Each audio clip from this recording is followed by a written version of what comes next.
What's our theme for today? What are we thinking of? Well, it's part of our series, which has been generosity, gratitude, and the last one today is giving. Generosity, gratitude, and giving. The three G's. The three G's. So we're going to be thinking about giving as we go through our series today. And we're going to have now one of our in-conversation slots, slightly different. It is all about giving, because it's someone who gives a lot of himself to serve the church, and to serve the church not only here, but to serve the church worldwide. So I'm going to invite Adrian to come to talk with us. And one of the big things he's going to talk about is, today, Russia. Because, as many of you know, not long ago, Adrian went to Russia. So, it's called In Conversation, but you're going to be in conversation with them rather than me. So, there you go. Right, just check this is working. Yeah, it sounds like it is. Well, good morning, everyone. So, Richard's getting the technology together. Next slide, please. Right, so I went to St. Petersburg, which was started by a chap called Peter the Great back at the start of the 1700s. And he built it around canals. So it's a bit like Venice. He had a love affair with the Dutch. So that's why it's built around canals, and it's very flat. And it's full of palaces and stuff like that. Another slide, please. That's the group I went with. Now, this is a question. Who does the statue remind you of?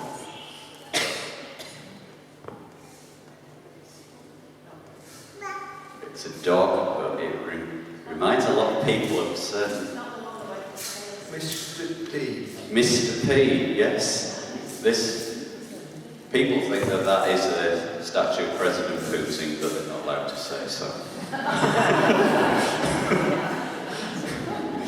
And that's in a massive museum, so it's a privilege to go around this museum where we saw all these Rembrandts and Leonardo da Vinci paintings and things. So, next slide, please. So the ship up there is from 1903. That's where the Bolshevik Revolution was actually declared. So that's where that started. And the bottom one is the tomb of the last Tsar, Nicholas II, and all his children, who were sort of murdered in Siberia back in 1919. Though some people don't believe that he was actually killed. Well, the Russian Orthodox Church says he wasn't, though. DNA samples say it. So, there we go. Now, church, a bit like St. Anne's, a couple of churches there. Amazingly, the church on the left is all made of mosaics, little bits of mosaic, and it's the Russian Orthodox Church, as is the one at the bottom, where we actually saw a service. Now, if you're in a Russian Orthodox Church, you need to get off your seats, because they don't have any seats at all. So no arguments about removing the pews or anything. No seats in a Russian Orthodox Church, and an Easter service can go on for 6 hours. So I think you probably need a little wander in the middle of the service. But I was struck how the priest does all this stuff and swings his incense, and then he goes behind the altar, big doors clank shut, and he disappears for about 10 minutes, and everybody has to wait. And I felt it was a bit like the temple has been reinstated. So it's very much about the priest there. So that gives you a bit of an idea of the church. To be Russian means to be Orthodox. There are Baptists and others, but even now they have to be very careful with their faith because it is seen as being disloyal to Russia, and they've even passed laws to say you shouldn't convert anyone to anything other than Russian Orthodoxism. So if you're a Baptist and evangelizing, then you could potentially be put in jail under a new act. So it's getting more and more oppressive. And somebody said to me, when you look at Russia, you think it looks very much like England, you know, or Europe. Everyone dresses the same, some of the buildings are similar. It said underneath the surface you don't understand the culture, which is authoritarian, and there's a lot of bribery, there's an awful lot of stuff like that goes on. We had to do the tourism bit, next slide please, because what I'd really gone to do was to meet people from Central Asia. So just to give you, so we met people from virtually all the former Soviet republics in Central Asia, the Stans, so Uzbekistan, Kazakhstan, Tajikistan, not Pakistan, but all the Stans. And the Stan means tent of or place of. So when you see Stan on the end of the country, that's all it means.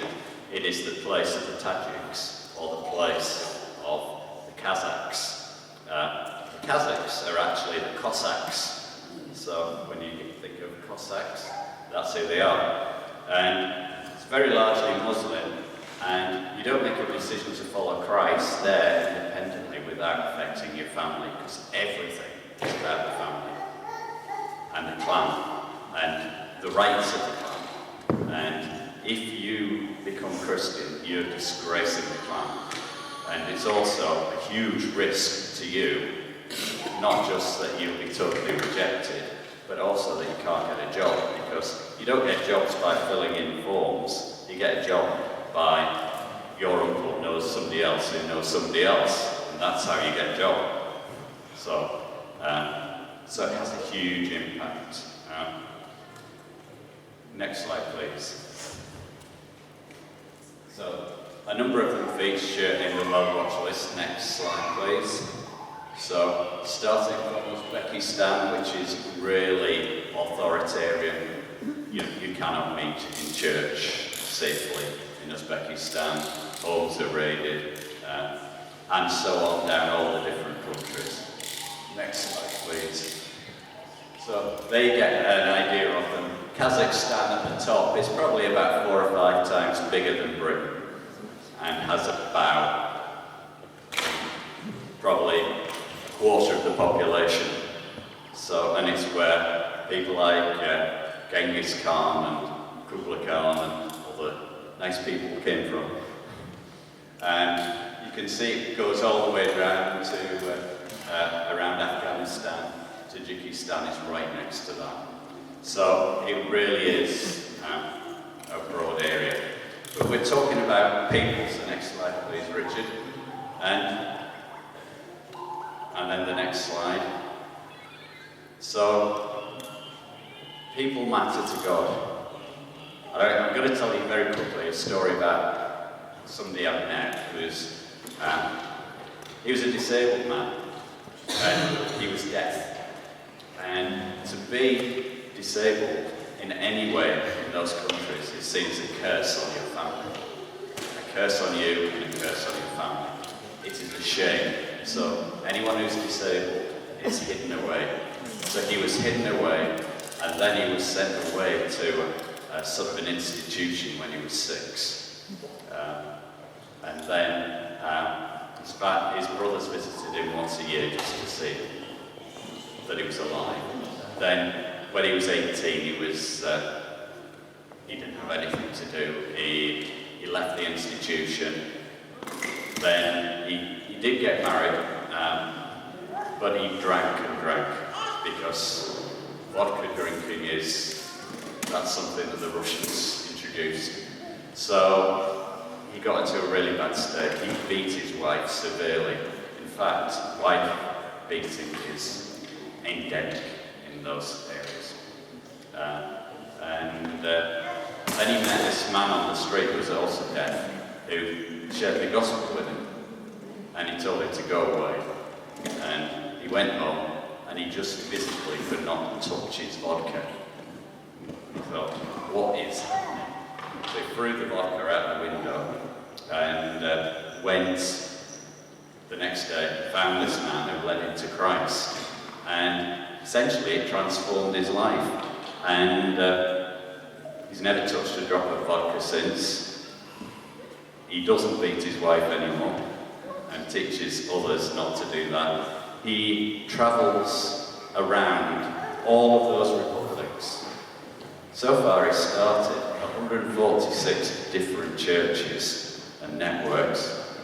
He just goes to towns, tries to find deaf people and talk to them about Jesus and tries to connect them together.